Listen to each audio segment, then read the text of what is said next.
今天简报9分钟要控制好。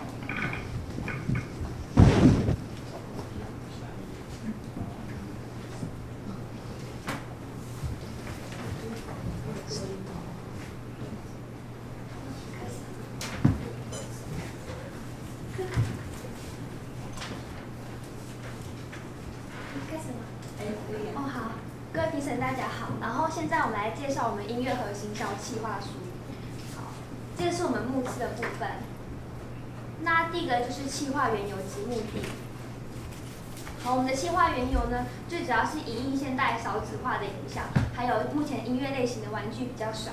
那我们的企划目的呢，是增加互动、多变化玩法来延长生命的周期，还有就是趋缓孩童接触科技类玩具的年龄。再来就是我们作品构想的说明。那基本上呢，它是一个互动式的音乐盒，既有一个人旋转，然后另一个人丢球进去，它会发出音符的声音，不同的声音可以谱出曲子。那基本上它是由木头跟安全的涂料制成的，所以它是环保跟无毒的。那它的适用年龄层呢是5到7岁，所以它是因为它是一个互动式的音乐盒，所以我们呢把它定义在一个教育性跟富含互动式的一个音乐盒的玩具这样子。那企业现况描述，好，第一个是 PEST 分析，政治环境的部分呢，就是现在政府都有规定要使用安全无毒的材料，所以我们选择以木头跟安全涂料制成，确保环保无毒。好，再来就是科技环境的部分，因为现在很多玩具本身呢都有电子互动式的功能，那我们是希望说能够发展无高科技结合的玩具，来趋缓孩童接触电子类玩具的年龄。那第三个是经济环境的部分，就是现在经济呢呈现成长的趋势，所以父母愿意投资孩子购买高品质的玩具。再来就是社会文化环境的部分。那现在的那个生育率是下降的，那家中大多数是独生子女，所以父母愿意投资孩子购买高品质的玩具，那所以它背后富含的教育性是很重要的。好，再来就是玩具环境分析的部分，可以看到表格呢，它会说就是虽受少子化的影响，消费力呈现增加的趋势。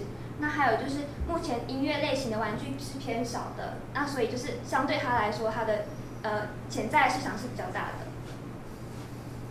第三点是问卷调查的分析。那我们有实际去做过问卷调查，然后我们发现父母对于玩具呢有重视几项特质，就是品质、安全，还有多变化跟激发创造力。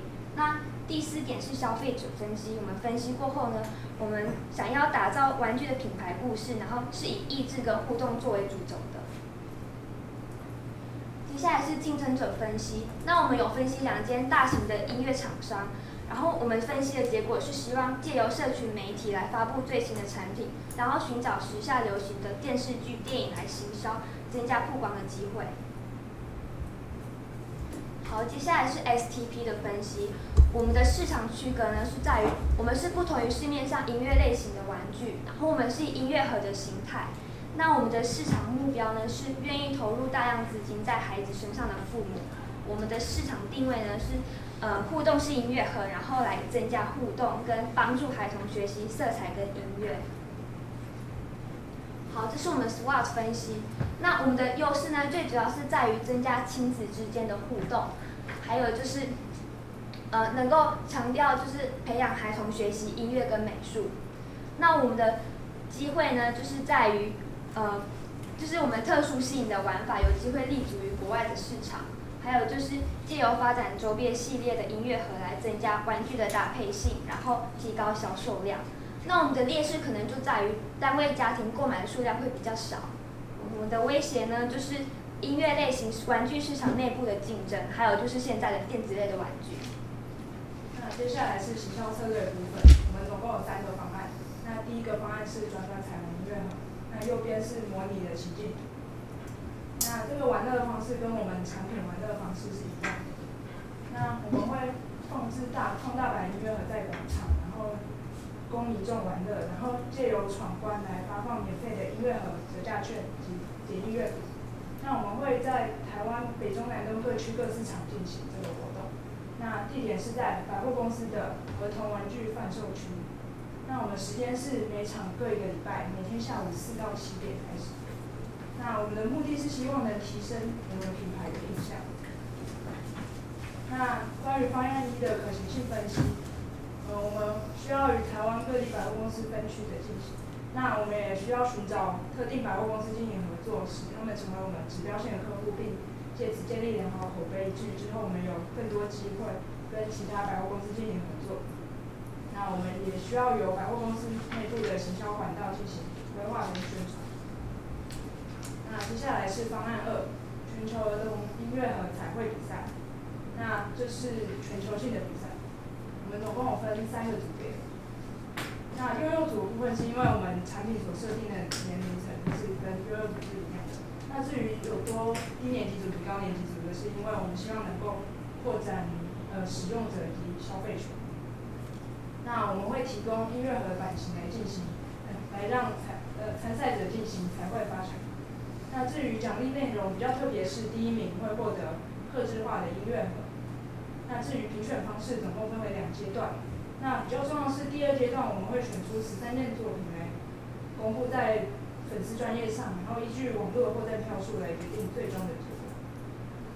那我们的目的是希望借由这个比赛来提升玩具曝光度，以及带来潜在客群的关注。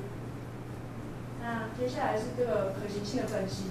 那我们需要邀请到设计师进行初审作业，以及与特定百货公司进行合作。那接下来方案3是网络行销。我们总共分3个部分：官网、社群网站及 App。像右边是模拟 LINE 的贴图。那因为我们希望我们未来的官网是有互动式的样子，所以我们参考了这个网站。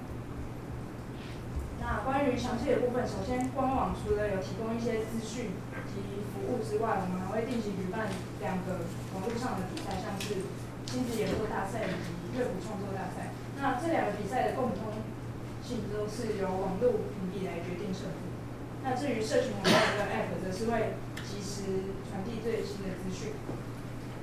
那我们的目的是希望借由网络迅速传播资讯来建立品牌意识，提升口碑。那方案3可行性，这怎么前面？这怎么？前面在前面。不能往上。对，然后我们需要寻找到 App 来贴图的开发人员。那接下来是预期执行成效及获效性。那总体来说，我们从方案1提升品牌印象，建立基本客群，到方案2提升玩具曝光度来带来潜在客群关注，到方案3我们借由网络媒体达到快速宣传的效果，拓展目标客群。所以总体来说，我们这3个方案的施行来达到实质的宣传效果。接下来是策略行动方案时程及进度规划。我们总共分为3个部分，首先是短程，时间是上市前1到3个月，然后对象是国内尚未接触过产品的父母们。那我们会设置官网、创办社群媒体，然后跟百货公司合作以及进行执行方案1。那中程部分时间是在上市后1到2年，对象是国内已经了解玩具特性但尚未购买产品的家庭。那我们会跟热门电视剧合作，与幼儿台合作，参加设计竞赛来获得肯定，以及参加国际玩具展来寻找合作厂商以及执行方案2。那长程部分我们会在上市后1到3年，对象是国内外指定购买或尚未购买音乐盒的家庭。那我们会赞助儿童音乐剧团和相关学习音乐的公司，像是工学社或者是朱宗庆奶乐团，以及发展2代及3代音乐盒以及油耗系列。然后执行方案3，也就是网络行销的部分。总体来说，我们是从初期的产品口碑到品牌形象建立，最后立足国外的成为玩具的新风潮。那最后是费用预算表的部分。首先方案1是54分，对，然后这是细项部分，谢谢大家。结束了吗？对，好，谢谢。好，还算刚好。是不是请那个陈副总？好，你们这一组是他们各组里面第一个有做到消费者问卷调查，所以我要针对这一点。好。你们问卷调查的结果里面，为什么不去有一个部分去问他们对你们这个产品的 prototype 的部分，有没有什么想法或有什么建议？还有第二个问题，问卷调查的结果跟你们后面的行销活动有什么启示？第一个就是说，问卷调查是可以来针对产品后续的修正，有没有一些因素在这上面？还有第二个问题是说，问卷调查结果对你们后面这些活动有什么意义？就是我们调查出来有那4项特质，然后我们的音乐盒就是符合那4项，就是那个有没有前面那一个？好，符合。好 ，OK， 就是只要言之成理就好。但是再来就是说，问卷调查，你们又去分析了竞争者，对不对？对。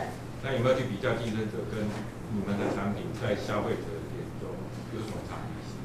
我们是一个新的形态，就是我们现在目前我们有去玩具反斗城看过，然后完全没有这种音乐盒的那种玩具，因为音乐盒我们去市面上看到的音乐产品都是敲击啊，不然就是键盘类的，就是没看过音乐盒这样子。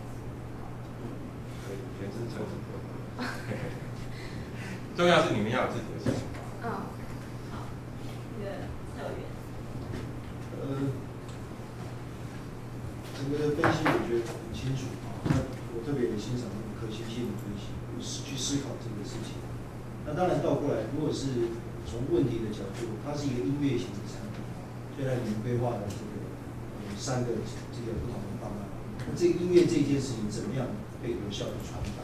比如说像第一个方案是摆置一个大型的这个装置艺术，那音乐毕竟是声音，声音这件事情怎么样有效的去传递这个，比如说声音的好听不好听，悦不悦耳然后这件事情引导那怎么讲？第二个是说，虽然都有做可行性，也都有分阶段，那个目标在销售目标有没有稍微想过这个事情？就是说，那我们这样花了这些钱，然后做了3个阶段，大概我们可以卖到几台，或者赚多少钱？有没有这样的一个讨论？我们有去找就是业界的老师讨论，然后就是因为我们的目标客群是普罗大众，所以就是因为我们的产品是定位在高单，就是稍微高单价这样子。那因为我们是想说，现在这种类型的产品比较少，然后我们昨天也有去找那个就是路人啊，那个妈妈这样子，然后问他们说就是他们的看法，然后他们觉得就是没看过这样子的玩具，对，所以销售应该是还会不错，因为很多人都还蛮喜欢的。没有请教你们是师大的，对，对，师大什么系？我们是设计系，然后我们是立体组的。既然儿童玩具如果说有一些跟儿童发展有相关的东西，可以师大很多都是跟教育相关的，可以一些特殊方面去。谢谢。何总监。我对这个整个报告蛮喜欢的。撇开这个产品的performance，我是蛮怀疑，但是以这个行销计划整个完整性，包括问题的解决啦，还有消费者各项分析可行性，还有那个电视形象都蛮创新的，还有什么彩绘比赛都非常好，所以我给的是蛮好的评价也鼓励继续做，我觉得是非常好，这是我们讲说。经过几个以后，比较多样化，而且完整，做得蛮好。谢谢。谢谢。一位委员。一点建议啦就是你谈的是比较高单价那我看你的图片里面还是有一些百货公司的样子。那你刚刚那个随性的回答就够精准，马路上多少个人，他可能不是一个目标客群的思考。一个建议一下，就是说。刚刚这个整个报告的内容算中规中矩都是小地方。那像那个政治环境，那你看都是法律虽然我们把它归在一起，那就政治法律也许就比较周延来竞争者分析，虽然你刚刚讲是没有，但是实务上音乐盒它绝对是有，所以这个部分未来可以补强。没有看到不表示没有而且你是在特定的一个公路的一个点而已大概是这样。谢谢同学，谢谢。